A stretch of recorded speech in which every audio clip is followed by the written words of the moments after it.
Most of Sir Topham engines accepted diesels. James never liked them.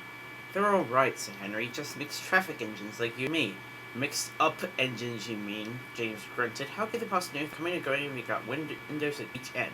Toby has two cabs, remarked Doc, and he gets around alright." "Toby's just a little engine," scoffed James. "If an important engine like me didn't know which way to turn, what would the railway come to?" All the engines agreed that James was becoming too puffed up in his smoke box.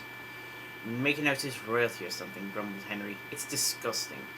"I knew an engine called King James once," remarked Duck, "in the old days at Paddington.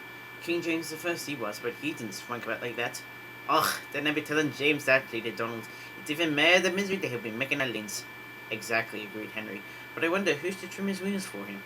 The engines tried all sorts of ideas, but nothing worked. James grew so conceited that the others felt better when he was away. Even the coaches twittered anxiously to each other if they thought he was to pull them. One day, James came to the shed fuming with rage. "Shunting," he snorted. "Where are Donald and Doug? They should be here for jobs like that."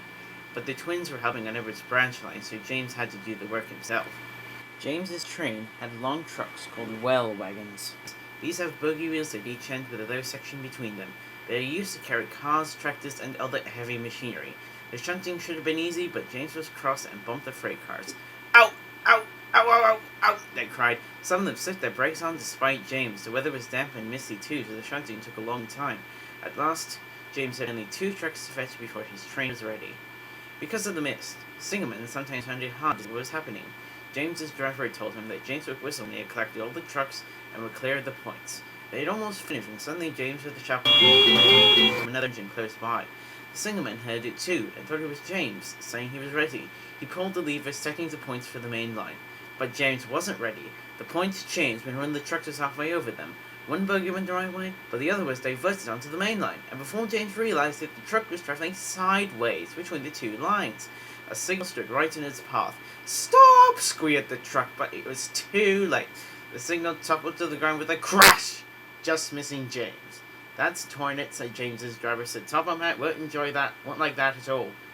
He didn't. He spoke severely about it because the signal was important and its loss was inconvenient. James knew the accident was not his fault, but he was unusually quiet in the shed that evening. The others were relieved. "I suppose it must be difficult to know which way you're going when you got 2 cabs," whispered a voice.